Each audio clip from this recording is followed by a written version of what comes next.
Este pueblecito hace 80 años era un monte. Ahí en el parque eran unos roblales y ahí fue donde hicieron la primera casa. Y entonces ahí fueron abriendo y entonces ya fueron haciendo las casitas.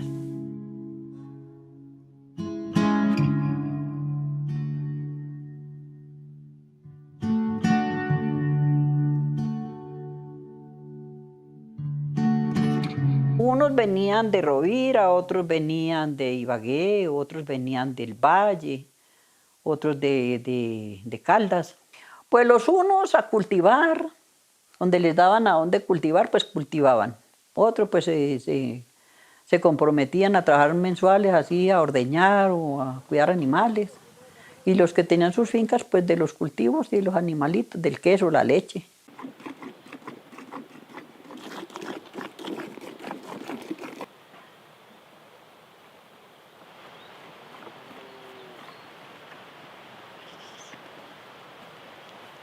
Pues a ellos les gustó por lo que las tierras eran mejores, el clima y todo. Y usted sabe que la gente por el clima frío da la vida. Ya el pueblito lo estaban agrandando y todo. Y uno decía, ay, tan rico que ya Ronces no es tan chiquitico. Ya está prosperando. Pues uno vivía rico porque podía salir tranquilo. Donde quiera que uno iba le regalaban papitas, cebollitas, de todo lo que tuvieran le daban a uno. La gente compartía mucho. Le hace recordar como el tiempo de antes, los apóstoles repartiéndole a los otros y todo. Entonces vivía uno rico, con la gente muy caritativa, muy amable. Y ya después ya se fue dañando, pero ya por culpa de la guerrilla que ya comenzó a fregar.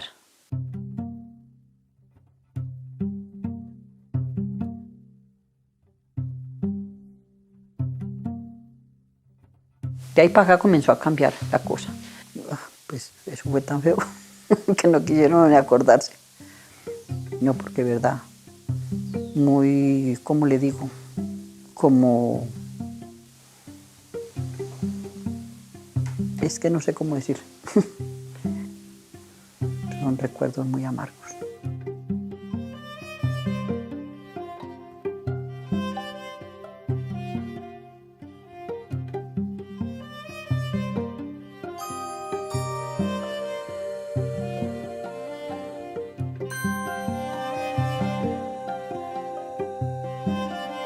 Roncesvalles está en el centro de la cordillera central. Une al Tolima con el Valle y con el Quindío. Pero el Tolima estamos rodeados de 5 municipios más, como es Cajamarca, Rovira, San Antonio, Chaparral.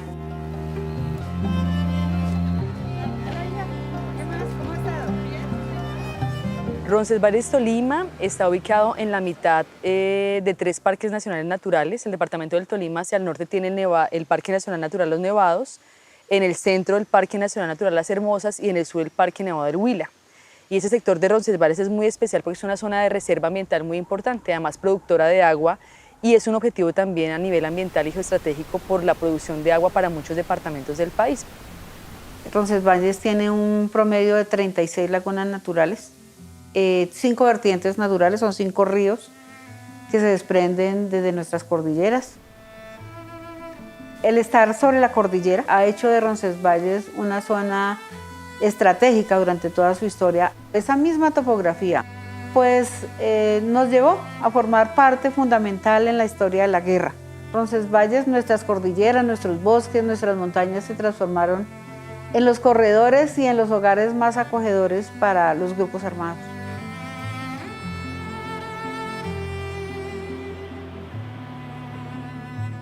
La economía de Roncesvalles durante toda su historia ha girado en la ganadería. Roncesvalles es una cuenca lechera grandísima en el Tolima.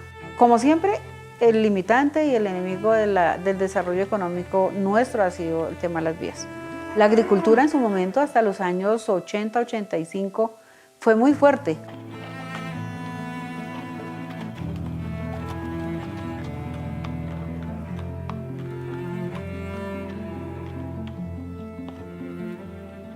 Aquí era muy agrícola el pueblo, aquí se veía cultivos por todo lado, de papa, de todo lo que fuera, y eso se acabó. Siempre Roncesvalles ha sido un municipio como muy olvidado, por los entes gubernamentales, departamentales y nacionales. No sé si es por la distancia, pero es que no estamos lejos porque son 113 kilómetros de Ibagué acá, porque el abandono es total.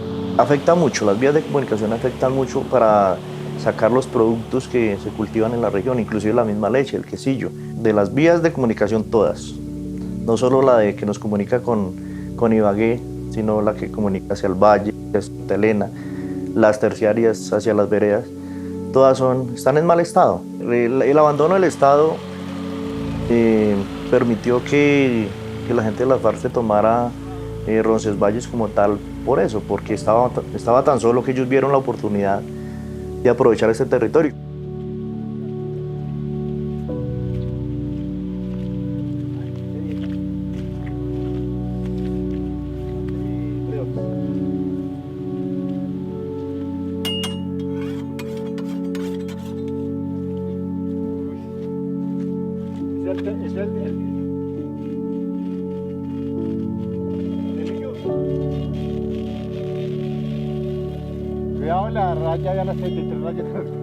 Los primeros que entraron aquí a Roncesvalles fueron los del M-19. Ellos estuvieron solo alrededor de 2 años por esta región, pero ya cuando entra la FARC, sí ya era otra cuestión, porque eso sí no perdonaban nada.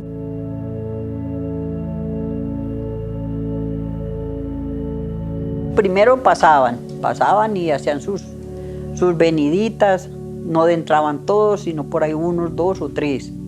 Ellos llegaban a las fincas, compraban comida, las gallinas, y iban a comer gallina, y las pagaban y todo. Para salir al pueblo vestían de civil, pero cuando ya iban a salir a hacer sus fechorías, entonces ya se ponían el vestido de soldado o de policía.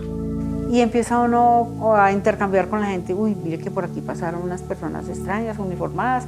O sea, no había como esa capacidad de identificar quiénes eran, porque los confundían. Había gente que los llegaba a confundir con el ejército. No, que dicen que es un grupo que se llaman las guerrillas de las FARC. Pero aún así, como que guardábamos la esperanza de que era una alerta, ¿no? Que pasaron allá por la cordillera, pero aquí no llegan. Iban estudiando a ver cómo hacían las cosas, para poder ya ellos de entrar con más confianza. Y en veces llegaban hasta con presente para el alcalde, para el comandante de la policía.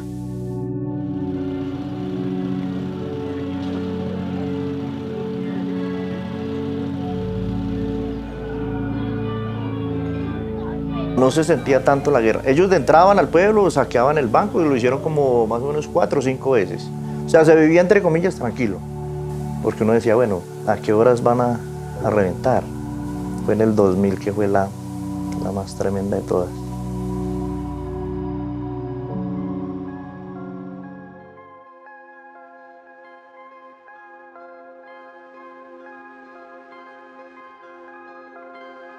El 14 de julio del año 2000 fue la toma guerrillera más cruel que se ha vivido en Roncesvalles, y fue la que partió la historia de nuestras vidas en 2.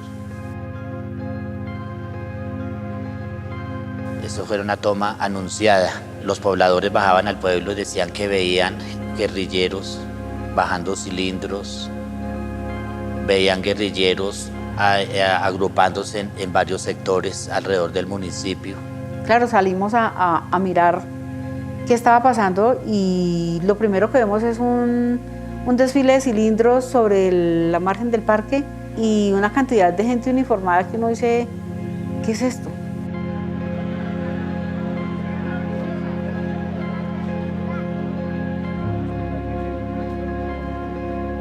Siendo aproximadamente 7 de la noche, un grupo innumerable de subversivos se tomaron el municipio. Cuando el primer cilindro, y yo, ay Virgen Santísima, mis muchachos.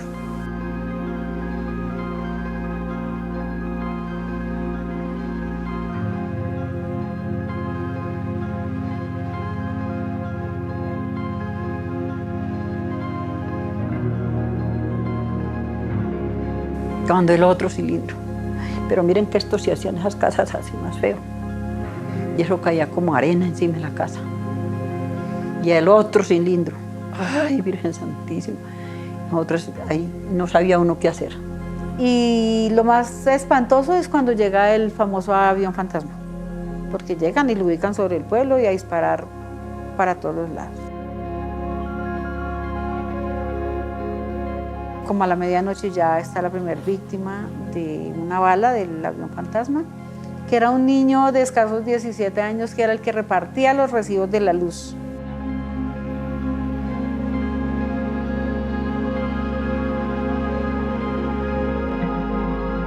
Fue una noche de terror, de pánico, de pesadilla.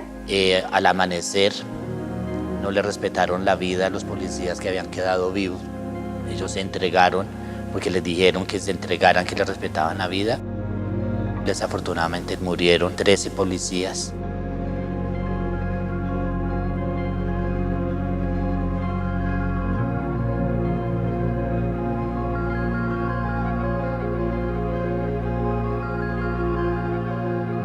Nos dejaron el 95% del pueblo destruido. Es dura, una paradoja dura. Tuve de pronto unas palabras con algún comandante por eso, porque yo les decía con mis lágrimas y yo les decía a voz gritos, ustedes dicen que son del pueblo y para el pueblo, y mire cómo nos dejaron a Ronces. Lo que sembraron en Ronces es muy diciente, sembraron fue la zozobra y la guerra y el dolor.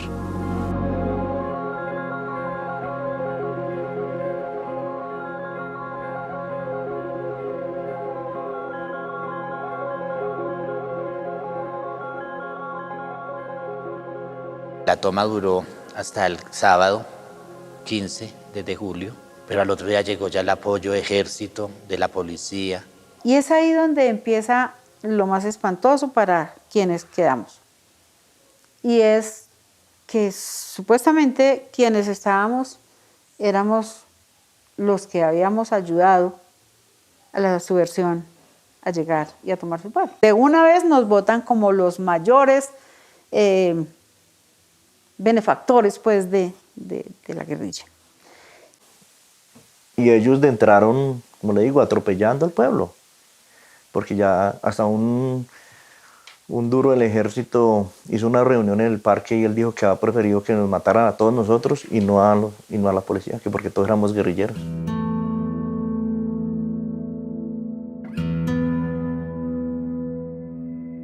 Pero nunca se detuvo el Estado a decir, bueno, pero ¿por qué estas pobres comunidades tienen que ser los culpables cuando sencillamente son víctimas de dos movimientos, de dos fuerzas?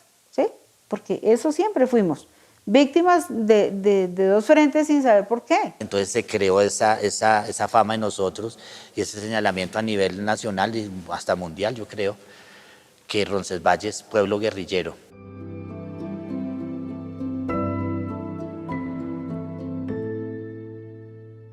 Ya iba uno a algún lado y decían, este viene de Ronces, estos son compañeros de la guerrilla. Y uno ya se siente mal.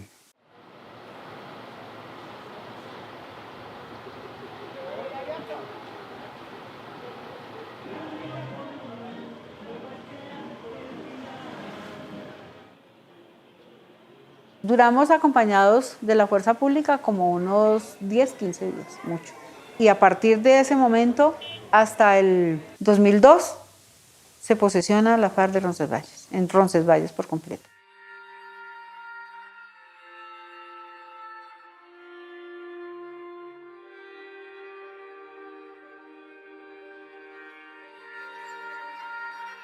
El jueves, en la mañana, empezó la guerrilla que estaba entre los montes, los alrededores del pueblo, a entrar nuevamente al pueblo. Ese jueves llegaron al pueblo, citaron a la gente a una reunión al parque, donde nos dijeron que la toma guerrillera había sido a Roncesvalles porque los policías que estaban allí no eran policías, sino eran paramilitares. Y en el momento sale un señor, se sube a la retroexcavadora a darnos una explicación de lo que había pasado, el porqué y bueno, la justificación que la guerra es por defender los derechos del más débil. Y empezaron a dar como las normas, como las leyes. Y las normas y las leyes eran muy claras, que para ellos una persona no podía decir es que yo soy neutro, que yo voy por acá, yo soy neutro. O era sapo, o era del gobierno, o era de ellos. Porque ellos seguían mandando acá y que el territorio era de ellos, que ellos iban a defender el territorio porque este era el territorio de ellos, la cuna de ellos, del Frente 21. Este pues es el parque principal, vemos aquí el Palacio Municipal y este edificio quedó totalmente destruido debido a las detonaciones de los cilindros, debido a balas del avión, de los helicópteros. Quedó totalmente destruido. El Frente 21 de las FARC-EP, conocido como Frente Cacica La Gaitana, fue creado en el marco de la 7ª Conferencia de la extinta guerrilla en 1983. Inicialmente se situó en el municipio de Planadas, luego se extendió por el sur del Tolima y finalmente se ubicó en el legendario Cañón de las Hermosas. Desde 1993, el Frente 21 hizo parte del Comando Conjunto Central o Bloque Central de las FARC-EP, división que estuvo conformada por 3 columnas móviles, 3 compañías móviles y 3 frentes, y que fue comandada por Adán Izquierdo, Alfonso Cano y Pablo Catatumbo. Más o menos, ¿qué le digo yo? Como unos 20 días o un mes después de la toma, surgió un rumor de que iban a reclutar todos los jóvenes del pueblo. Que los primeros de la lista eran los Bermúdez. Y se los llevaron. 2, 3 niños de la misma familia y se los llevaron. Entonces es ahí donde todos tomamos la decisión. Sacamos las familias. Sí, esa noche todos nos fuimos para la misa y allá nos pusimos de acuerdo todos, de que todos salieran a la misma hora y el mismo día. Aquí sacamos muchachos, incluso aquí en el carro de la parroquia, se sacaban muchachos 11, 12, 1, 2 de la mañana, lo digo, en cajas de cartón, hasta envueltos en colchones, para poderlos sacar de acá de Roncesvalles. Y veía uno las volquetas, como 2 volqueticas que tenía el municipio, repletas de niños. Saquen y saquen los niños. Y ese era el desfile todos los días. Pues uno por una parte piensa que los está salvando, pero por otra piensa que los está perdiendo porque sin saber si puedan volver o no. Y entonces ahí no sabe uno. Pero sí queda uno más descansado porque sabe que se fueron y que no quedaron en manos de ellos. Y ellos dicen que no, que ellos no obligaban a nadie, pero que más que se los llevaban. Y porque ellos los convidaban. Y pues ya a los chinos pues les daba miedo y se iban. Decían que sí, que se iban porque seguro les parecía que los pelaban si no se iban. Y ellos siempre llevaron hartos. Y chinas.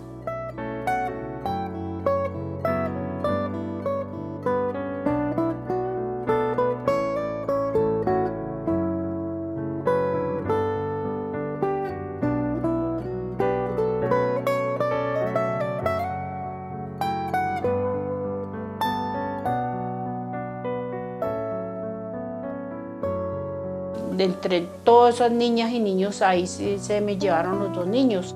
Primero fue Francisco Fabián Barragán Marulanda, que fue en el 2002. Él tenía 16 añitos. Y Jesús Mauricio Barragán Marulanda, a los 6 meses también se lo llevaron.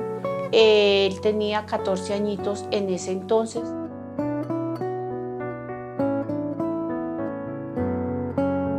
Este era el único recuerdo que cargó, el único no, porque él cargaba esta manillita y este jotico, es lo que cargo de mi muchacho. Este era él cuando estaba en bomberos allá en Ronces, con el grupo de bomberos con Salomón Muñoz. Y esta soy yo cuando tenía 14, 15 añitos. Y este niño es el que está desaparecido, es este. Jesús Mauricio, un niño, es un niño.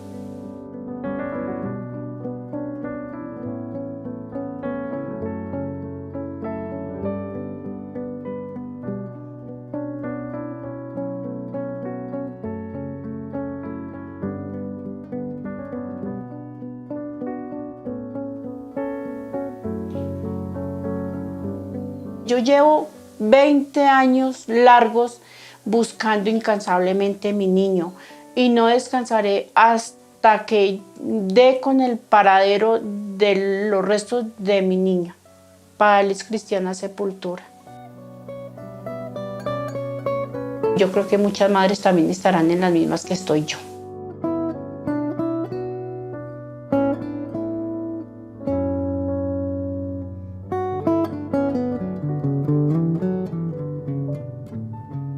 Entonces eso fue un choque muy duro para la sociedad de Ronces. Aquí no quedaban sino los niños, bebés y nosotros los adultos. Aquí quedó despoblado Roncesvalles de los jóvenes, porque era una desolación única, la edad del abandono del gobierno, luego la soledad de los jóvenes, tener que irse desde el municipio, ¿sí? Familias completas.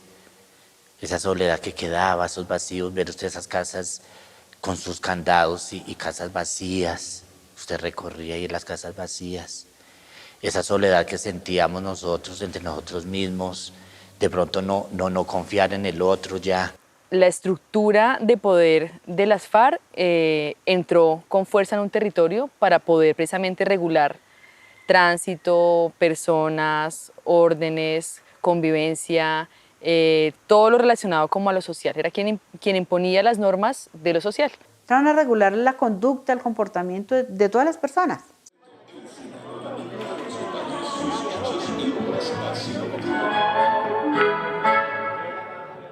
Y empezaron, bueno, estas son las reglas de juego. No puede haber gente en los billares o en las discotecas antes de las 5 de la tarde. Entre semana en los billares no podía haber nadie antes de las 5 de la tarde. Todo el mundo tenía que estar trabajando.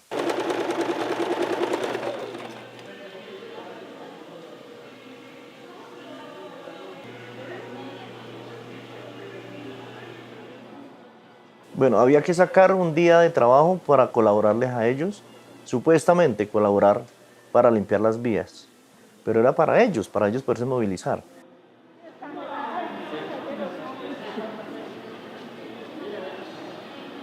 Los establecimientos públicos trabajan hasta tal hora. Quien tenga abierto después de esa hora, atenga las consecuencias. Después de tal hora usted no puede transitar por la carretera, prohibido. Los famosos impuestos de guerra, hasta las señoras que tenían negocios pequeñitos les cobraban 10.000 pesos. Porque ellos le quitaban al que tenía que para darle al que no tenía y a ninguno aquí le dieron nada.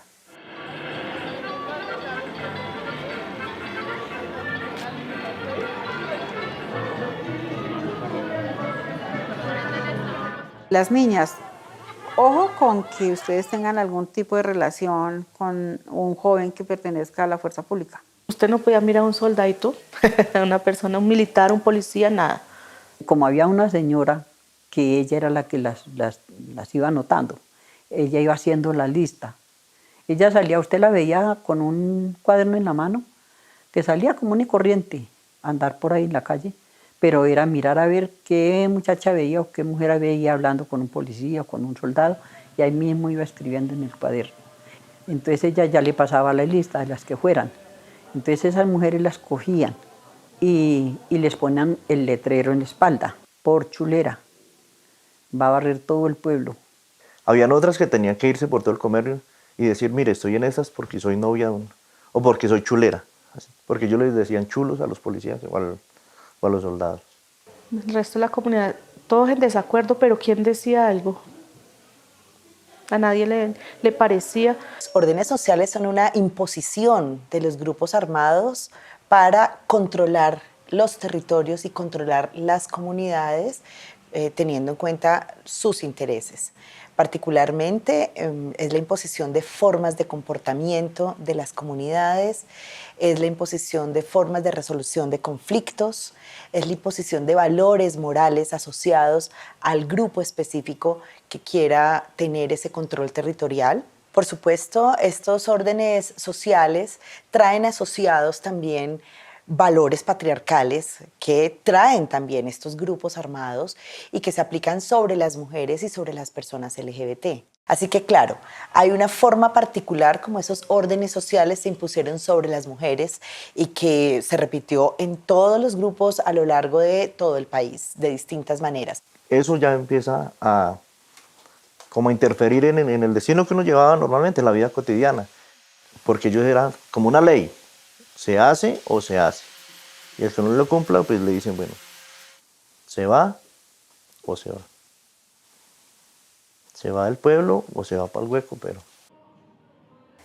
¿quién le discute a una 9 milímetros? Se dominó muy fácil a la gente, porque aquí el tema era sobrevivir, aquí el tema era salvaguardar mi vida. ¿Y quién se atrevía a contradecir una pistola? Y por eso es que a uno como que se le caen las alas del corazón como el cuento.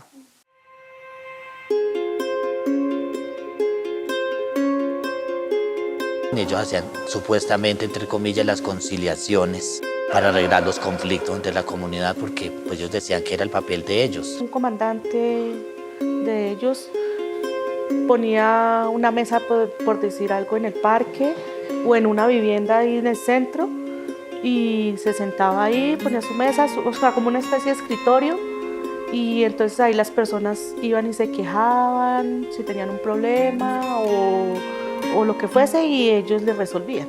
aquí se llamó la tal Fiscalía 21, porque los que mandaban acá eran los del Frente 21. La gente les solicitaba la conciliación de los conflictos, puede ser conflictos de pareja, conflictos de linderos, conflictos por transacciones o por negocios, para que ellos regularan esos espacios de conciliación entre vecinos o entre familiares, depositando el poder de la justicia también sobre el grupo guerrillero. Como quien dice, se perdió un animal de una finca, pues ya iban, era donde ellos. En lugar de ir a la alcaldía o al puesto de policía, ellos arrancaban, era para allá. Sí, entonces ya llamaban una parte, llamaban la otra y ahí empezaban supuestamente a arreglar los conflictos. Entonces tenía que ir uno allá a la indagatoria y a que le pusieran condiciones y a que le dijeran qué hacía o no hacía. Y eso atendían hasta chismes, o sea, hacían ir a gente por nada. O sea, al último volvió un chismorreo ahí. Ahí encontramos todas estas dificultades que se comienzan a encontrar entre vecinos, entre familiares, entre sectores cercanos, y donde el grupo armado desempeña un papel de regulador, pero también de castigador. Esos órdenes sociales que se imponen en el territorio tienen un efecto y una consecuencia fuerte sobre las relaciones sociales de la población en Roncesvalles. Reina algo muy tenaz, que es un indicador muy difícil del conflicto, y es la ley del silencio. Y es que la gente evita hablar para evitar ser señalada, estigmatizada o puesta en algún lugar de riesgo que lo pueda poner en riesgo con algún grupo armado. Y ese miedo también por no saber con quién se está o qué se habla o con quién me acerco, con quién me relaciono, por miedo a ser señalado o estigmatizado, que fue lo que dejó un poco esos órdenes. Y ya uno ni sabía si abrir la puerta o no abrirla, si salir o no salir. La gente fue como cambiando, como dejar esa devoción que uno tenía, como que dice, yo la quiero mucho a usted y yo la estimo tanto que yo le cuido su casa cuando usted no esté, sus hijitos y todo. Y usted hace lo mismo conmigo. Sí, perdimos la confianza, porque ya no era como antes.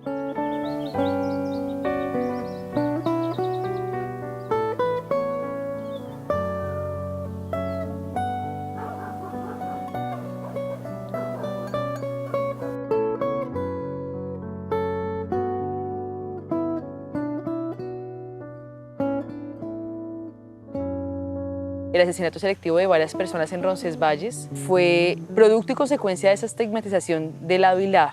En el 99, a finales, empezaron los asesinatos. La palabra que ellos expresaban era sapo. Lo matamos porque era sapo.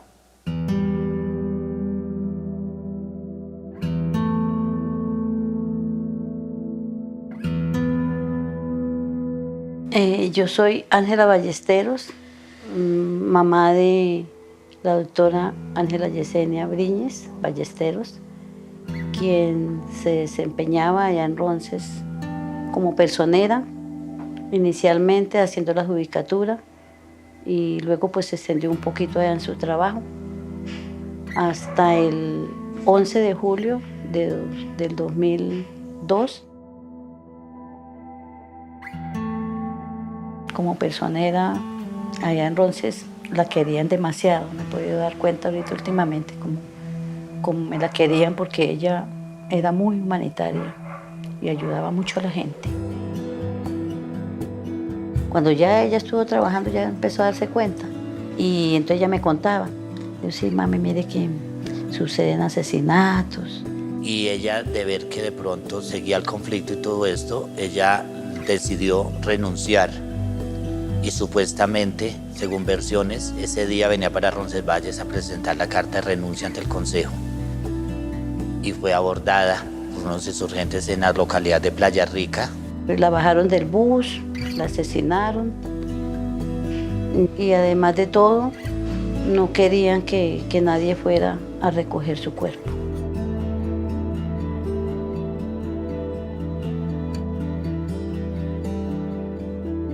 Todos los días me pregunto por qué me la mataron, por qué me la asesinaron.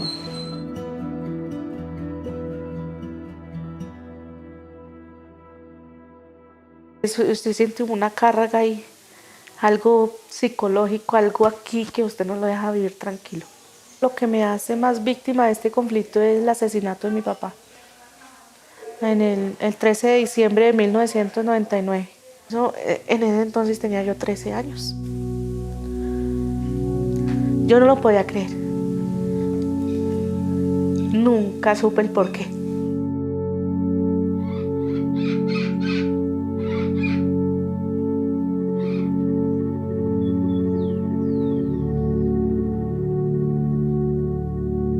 En el año 2000, la FARC asesinan a mi esposo, el cual se llamaba Jaupe Ramírez.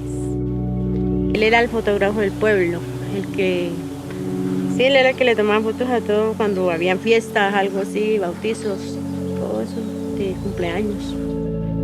Era un día lunes que yo recuerdo tanto que él salió al campo, él tenía una vaca para allá, entonces dijo, me voy a ir a ver a esa vaca a ver cómo va. Pues sabíamos de que eso estaba lleno de guerrilla. Y él dijo, no, yo me voy. Bueno, yo lo esperé por la noche, no llegó.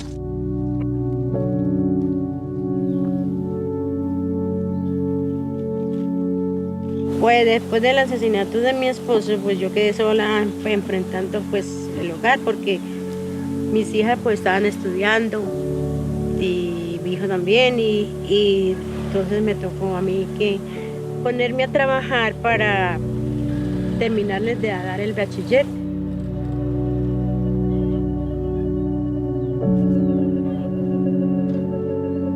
Entonces a mí me tocó trabajar ya el doble, como papá y mamá. Yo nunca supe a él por qué lo asesinaron.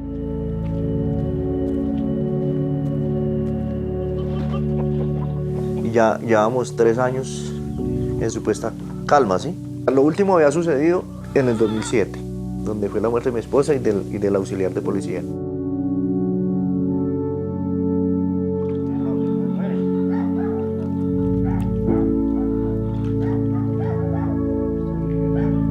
El caso de Laura Liliana, mi esposa, ocurrió en el 23 de octubre del año 2007, un martes.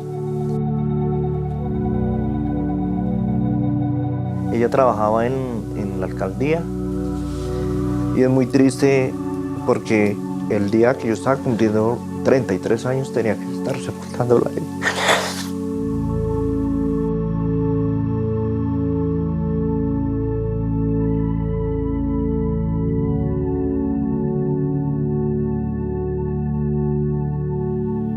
La noche de los hechos, el muchacho, el amigo de nosotros, supuestamente, él estaba por esta Bocacalle y sale a asesinar al policía que estaba en una garita que se encontraba acá en este sitio, al pie de este poste de la luz.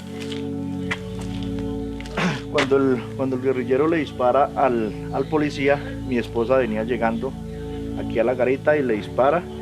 Pues según versiones fue que lo conoció, le dispara, le pega un tiro en el pecho. O sea, nunca, son 14 años que han pasado y nunca uno, o sea, no olvida uno ese momento. Es como, o sea, día tras día uno, o sea, los recuerdos son más y más.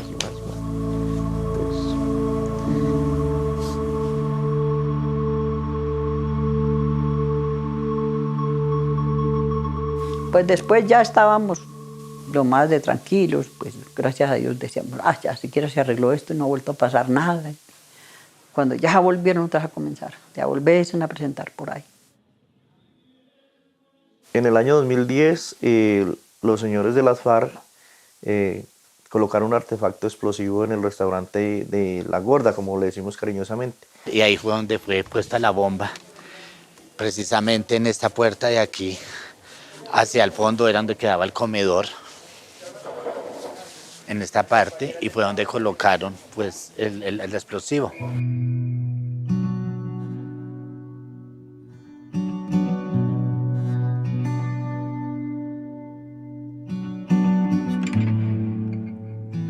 Eso fue el 19 de noviembre del 2010. En ese tiempo tenía 19 años. Entré allá a prestar mi servicio militar, a buscar como una libreta, pues como para buscar como una estabilidad económica y poder encontrar como un trabajo más estable. El restaurante central de La Gorda quedaba ahí en toda la esquinita del parque. En el restaurante nos pagaba la alimentación la policía. También comía la civil, porque era ahí en todo el parque. Yo iba entrando al restaurante y con el hombro izquierdo me choqué con un hombre. La única silla que había en esos momentos de ocupada era la que había dejado libre el señor. Y al ladito había un maletín. Yo le pregunté al centinela que estaba de guardia en esos momentos que de quién era ese maletín. Él empezó a voltear la cara, miró hacia el parque y me dijo, de él.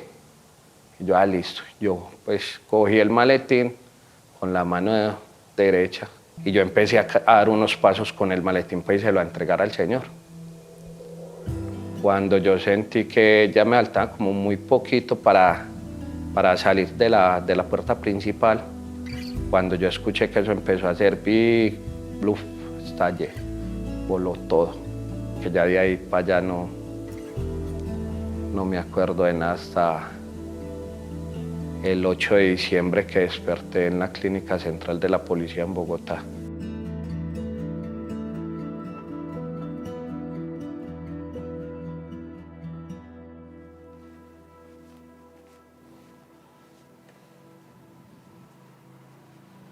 Habían unos civiles allí, los botó hacia la calle y pues la mayoría de policías, de los auxiliares, porque eran auxiliares, cayeron pues heridos ahí. Y pues ahí vemos las consecuencias. Caen dos personas campesinos, la mamá y el hijo, que es muy doloroso. De verdad que uno le provocaba era vivir llorando. Pero no, uno se sentía como tan inútil, como tan impotente para uno poderle hacer frente a las cosas. Porque uno solo qué iba a hacer. Ya uno casi ni a misa podía ir porque no, ese miedo. Yo no me fui porque para morir uno muere en cualquier parte. Uno asiste solo, uno tiene que pedirle a mi Dios que le dé valor, resistencia para seguir adelante y que tenga fuerzas y ánimo para uno seguir la vida, porque la vida es larga mientras Dios se la deje y hay que vivirla.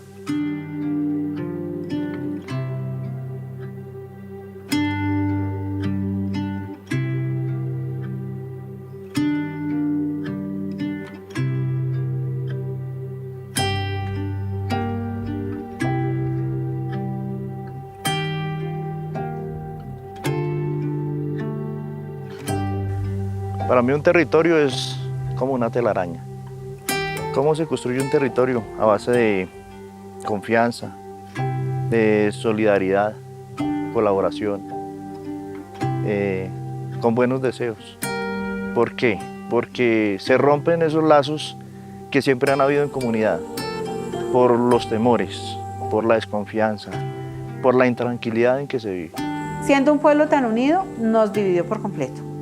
Es como un daño psicológico y una marca para toda la vida. Y hoy somos sobrevivientes de una guerra con un dolor en el alma, pero con un agradecimiento infinito, porque tenemos lo más valioso. Y yo le decía a la gente, esto no va a ser para toda la vida. Tranquilos, tranquilicémonos, el gobierno nos tendrá que escuchar, el gobierno nos tendrá que ver.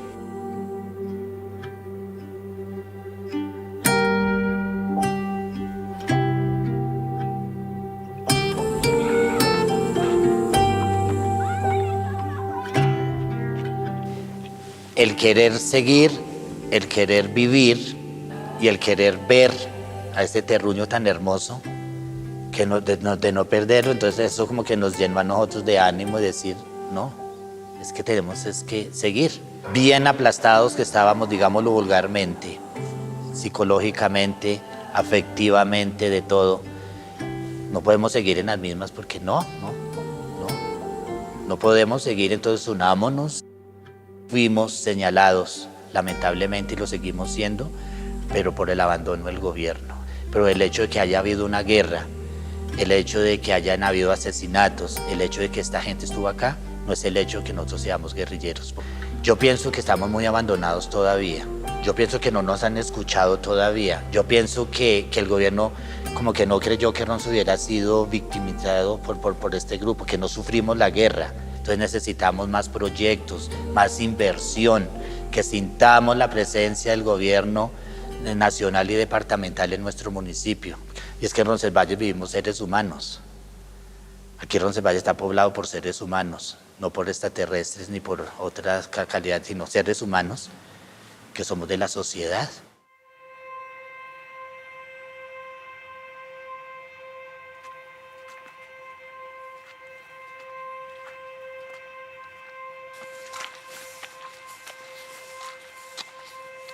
Yo lo que quiero es que se esclarezca la verdad para otras personas, porque las víctimas son miles.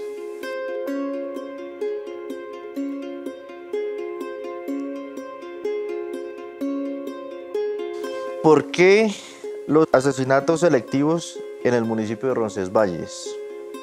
¿Estuvieron involucrados terceros en realización de los mismos? ¿Quién ordenaba? ¿Quién señalaba?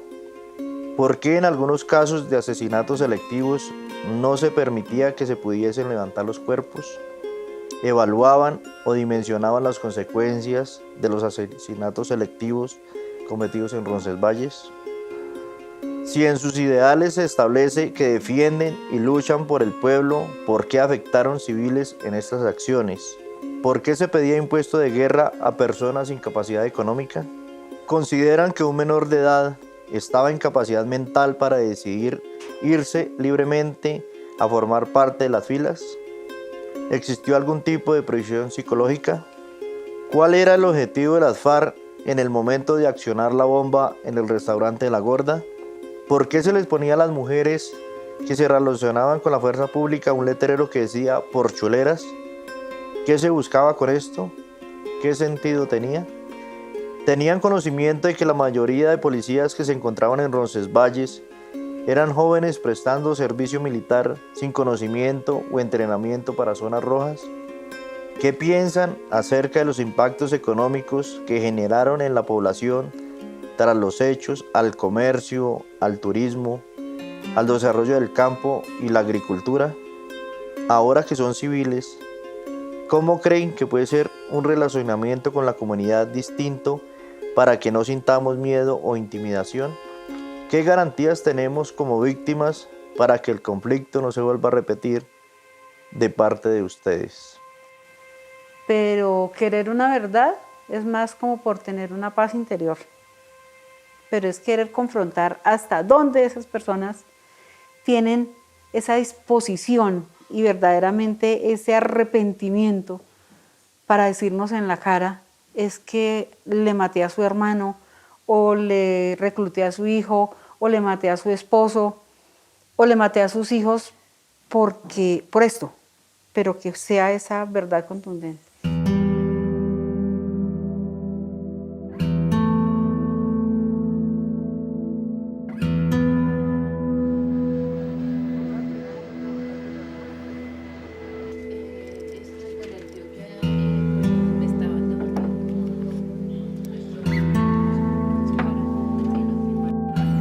En nuestra tarea como Comisión de la Verdad de escuchar a las víctimas, de escuchar sus dolores y todo lo que les ocurrió en la guerra, en este caso en el municipio de Roncesvalles, la Comisión decide también que en marco de nuestro mandato es muy importante reconocer su dignidad, pero también sus necesidades. Encontramos a las víctimas intentando buscar el otro actor que pudiera responder qué había pasado.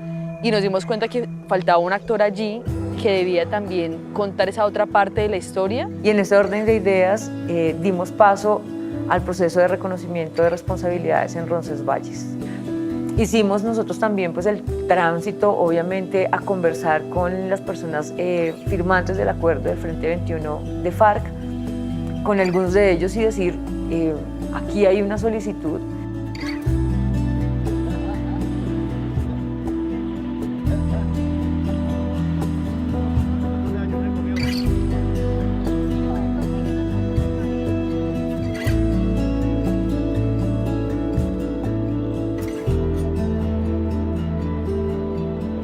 Las primeras etapas del proceso de reconocimiento en Roncesvalles fue precisamente reunirnos con las víctimas y pasamos a conversar de manera paralela con estos firmantes del acuerdo, a escucharles también, escucharles un poco cómo vivieron ellos esa guerra en ese territorio, sus explicaciones, cómo ocurrieron las cosas.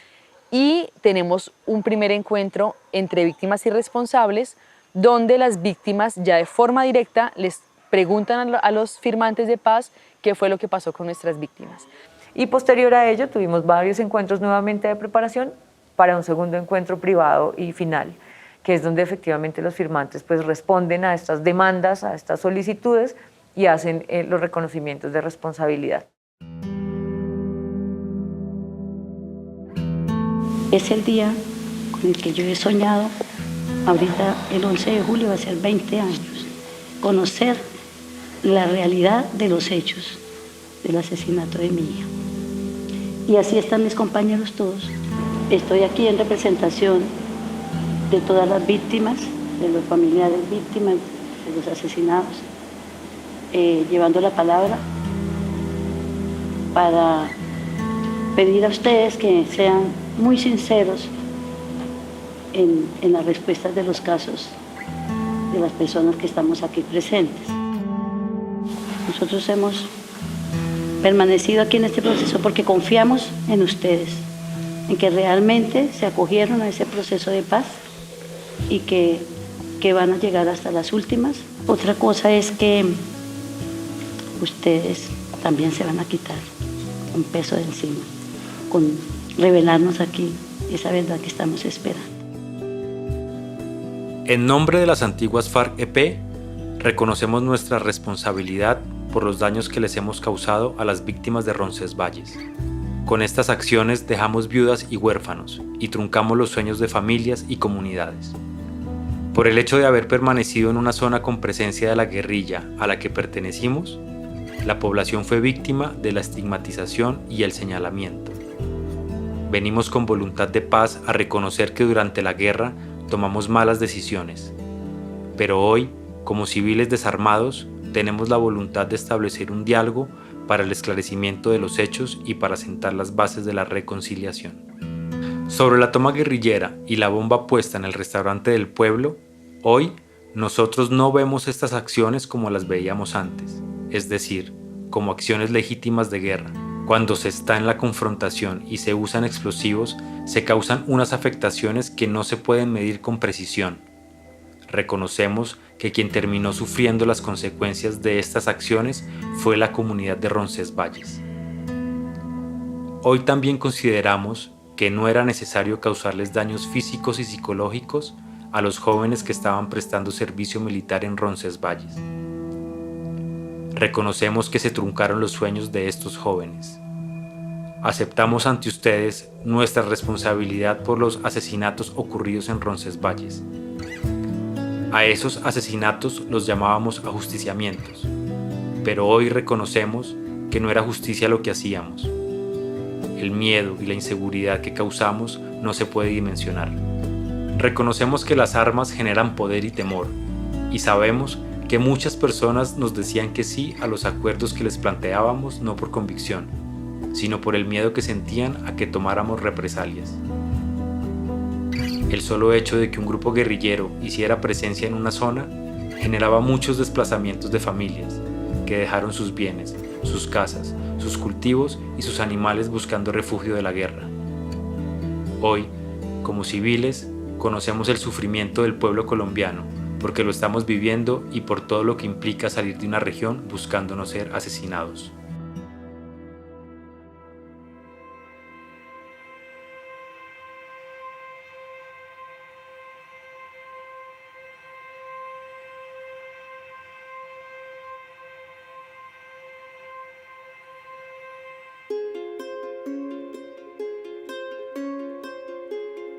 Ese momento del encuentro entre las víctimas y los responsables como ciudadanos colombianos es un encuentro que siempre hemos dicho, es un encuentro muy tensionante, pero también es un encuentro muy sublime. Allí se ponen en juego esas humanidades juntas, con todo lo que somos. Hay momentos de empatía que hacen que efectivamente esa conversación sea posible. Y creo que esos son los lugares que permiten que esa conversación se dé, que las víctimas han sido supremamente bondadosas también y entienden la humanidad del otro. Ellos sí tenían su sentido de culpa o tienen su sentido de culpa y lo reconocen, pero en ese momento de estar frente a nosotros estaban llenos de miedo.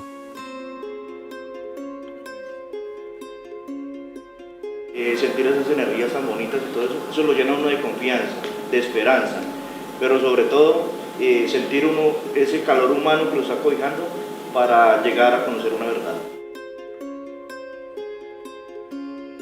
A ver, uno al ver una persona así, uno le da como, no sé, como tristeza. O sea, le da uno como ganas de ir y cogerlo y decirle, no, tranquilícese, confíe, listo, y que Dios lo perdone y pídale perdón a la gente.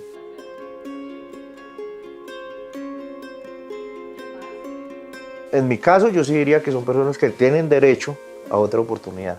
Esto es muy duro, ir a perdonar esto. Y créame que cuando uno no tiene en el corazón de pronto ese sentido de venganza, uno logra llegar al perdón. Yo a ellos no le tengo ni rabia. Con yo tenerle rabia a ellos, me estoy haciendo un mal yo y nosotros debemos de perdonar a los que nos ofenden.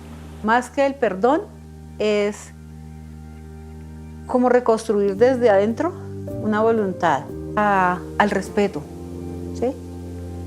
Al valor humano, a que humanamente reconozcamos que no hay nada peor en la historia de la humanidad que una guerra psicológica o una guerra social donde la población civil no seguiremos siendo sino los más marginados, ¿sí? como la carne de cañón. Hay, bueno, una cantidad de cosas valiosas que tienen más sentido que un arma. Que no sigamos sumándonos como a ese fortín económico que significa una guerra. Los procesos de reconocimiento en general, siempre lo hemos dicho, no es un punto final, sino al contrario, creemos que en la historia de los territorios es una puerta que se abre. Lo que vemos allí es que hay una posibilidad abierta de conversación continua. Es por la democracia, por hacer juntos, porque el acuerdo de paz funcione en nuestro territorio, por hacer juntos porque el territorio se estigmatice, porque Roncesvalles progrese y porque no vuelva a pasar lo que ya nos pasó a ninguno de los que estamos aquí. Lo decían las víctimas y lo decían los firmantes, es decir, que juntos se ven en el territorio. Hay unas personas desaparecidas a las que hay que seguir buscando y los firmantes dijeron, estamos comprometidos con esa búsqueda. Yo creo que este proceso deja esa puerta muy abierta de conversación y de construcción de proyectos juntos. Creo que la verdad es reparadora cuando hay reconocimiento, pero la verdad también es reparadora cuando contribuye, cuando conduce a una transformación y un cambio de la realidad que viven las víctimas, pero también la realidad de los territorios, la realidad del país. La paz se construye, por supuesto, a través de la negociación y sacar las armas de la vida política, pero también la paz se construye a través de transformaciones profundas. Hoy en Roncesvalles empezó verdaderamente un proceso de paz, ¿sí? Un proceso de perdón frente a un futuro que queremos resarcir todos, ¿sí? Frente a esos retacitos que cada uno vamos a colocar allí para remendarlos y hacer una colcha extensa de donde sus familias, nuestras familias y nuestras descendencias puedan decir, valió la pena las vidas, los sufrimientos, las humillaciones, las pérdidas, los fracasos de esas generaciones para que nosotros podamos avanzar. Hoy podemos unir una voluntad y decirle a un país, Roncesvalles, aparte de haber sido estigmatizado por más de 2 décadas, hoy es la cuna verdaderamente de un acuerdo de paz. Poder decir que todos nosotros seamos autores de esa historia, y más en Roncesvalles, Tolima, ayúdenme a darle forma y hacer realidad el sueño de tanta gente que está esperando. Nos lo vamos a dar, venga. El abrazo nos lo damos. Gracias a todos. Muchas gracias por toda esa enseñanza.